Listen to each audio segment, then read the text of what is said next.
بسم اللہ الرحمن الرحیم۔ السلام علیکم۔ آج مجھے اپنی زندگی کی پہلی کمائی ملنے والی تھی۔ 3 ماہ کی تنخواہ ایک ساتھ ملی اور ساتھ چھٹی بھی مل گئی۔ گھر پہنچا تو عید کا سما تھا۔ ماں باپ، بہن بھائی سب بہت خوش تھے۔ میں نے ساری رقم والدہ کے ہاتھ پر رکھ دی۔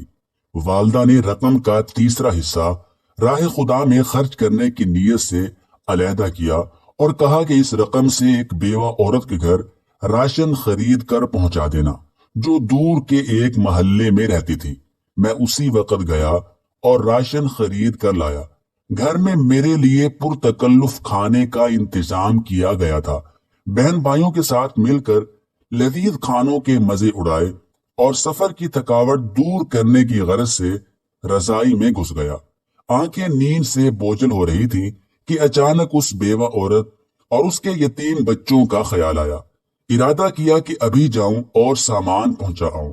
طبیعت میں سستی تھی، سوچا کل پہنچا دوں گا، لیکن بعد میں خیال آیا میں تو پرتکلف کھانے کا مزہ لے چکا، کہیں وہ بچے بھوکے نہ ہوں۔ اسی وقت لحاف سے نکلا، ایک چادر اوڑھی، تھیلا کاندھے پر رکھا اور اس کے گھر کی طرف نکل پڑا۔ شدید سردی تھی، ٹھنڈ بھی زیادہ تھی اور بھاری تھیلا اٹھانے میں بھی کچھ دقت ہو رہی تھی۔ ایک دور محلے میں اس عورت کا گھر تھا۔ اس کا شوہر مزدوری کرتا تھا اور 4 بچے تھے۔ ایک ناگہاں حادثے میں شوہر کی موت ہو گئی اور اب اس کے یتیم بچوں پر دستے شفقت رکھنے والا کوئی نہ تھا۔ قسمت بھی بہت ستم ظریف ہے، کبھی ایسے لوگوں کو لپیٹ میں لے لیتی ہے جن کا خدا کے سوا کوئی نہیں ہوتا۔ خیالات کا ایک سمندر لیے اس بیوہ عورت کے گھر کے باہر پہنچا۔ گھر کیا تھا بلکہ ایک خرابہ تھا۔ ایک کمرہ، چھوٹا سا صحن اور ایک خمیدہ سی 4 دیواری تھی۔ دروازہ کھٹکھٹایا تو ایک 5 سالہ بچی باہر آئی جس کے چہرے پر پریشانی، خوف اور بھوک نمایاں تھی۔ میں اس کے چہرے کو تکے جا رہا تھا اور دل ہی دل میں دعا کر رہا تھا کہ خدا کسی بچے پر ایسا وقت نہ لائے۔ اس بچی نے ایک پرانا سا جوڑا پہنا ہوا تھا اور ایک شدید سردی میں پھٹی پرانی جرسی پہنی ہوئی تھی۔ پاؤں برہنہ تھے، وہ بھی اس سردی میں کہ پیروں کو جما کے رکھ دے۔ میں نے کچھ کہے سنے بغیر راشن والا تھیلا زمین پر رکھا۔ تھیلے کو دیکھتے ہی وہ بولی، کیا اس میں کھانے کا سامان ہے؟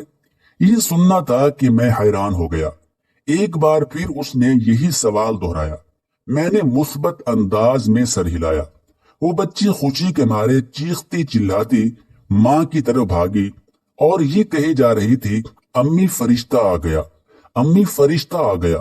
اور پھر 2 اور چھوٹے چھوٹے بچے خوشی کے مارے دروازے پر دوڑے چلے آئے، کبھی مجھے دیکھتے کبھی اس تھیلے کو، اور خوشی سے لوٹ پوٹ ہوئے جا رہے تھے۔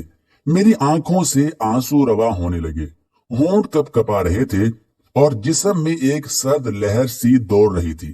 خدایا، یہ کیا ماجرا ہے؟ کیوں یہ بچے مجھ گناہگار کو فرشتہ سمجھ بیٹھے ہیں؟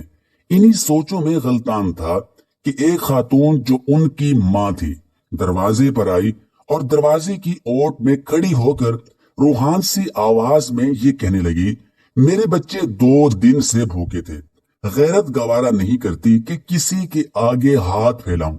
میرے مرحوم شوہر بھی محنت مزدوری کرتے تھے مگر کبھی کسی کے آگے ہاتھ نہیں پھیلایا تھا۔ ان کے چلے جانے کے بعد ان کی دیکھ بھال کرنے والا کوئی نہیں۔ رشتہ داروں نے ہاتھ کھینچ لیے ہیں اور محلے والے بھی مدد نہیں کرتے، مگر کبھی کبھی آپ جیسے نیک دل لوگ مدد کر دیتے ہیں۔ میں 2 دن سے بچوں کو یہ کہہ کر بہلا رہی تھی کہ ایک فرشتہ آئے گا اور ہمارے لیے کھانا لے آئے گا، اسی لیے یہ آپ کو فرشتہ سمجھ بیٹھے ہیں۔ اس عورت نے خدا کے حضور شکرانے کے چند کلمات ادا کیے، مجھے ڈھیر ساری دعائیں دیں اور شکریہ ادا کیا۔ میں وہاں سے واپس ہو لیا۔ آنسو رکنے کا نام نہیں لے رہے تھے۔ زندگی میں کبھی خود کو اتنا پرسکون محسوس نہیں کیا جتنا آج کر رہا تھا، اور اندازہ لگایا کہ ایک بے بس انسان کی مدد کرنے سے جو روحانی سکون ملتا ہے وہ کسی اور کام میں نہیں۔ ہمارے ارد گرد ایسے بہت سے غربا ہوتے ہیں جو مستحق ہونے کے باوجود کسی کے آگے ہاتھ نہیں پھیلاتے، مگر مدد کرنے والے ہاتھوں کے منتظر ضرور رہتے ہیں۔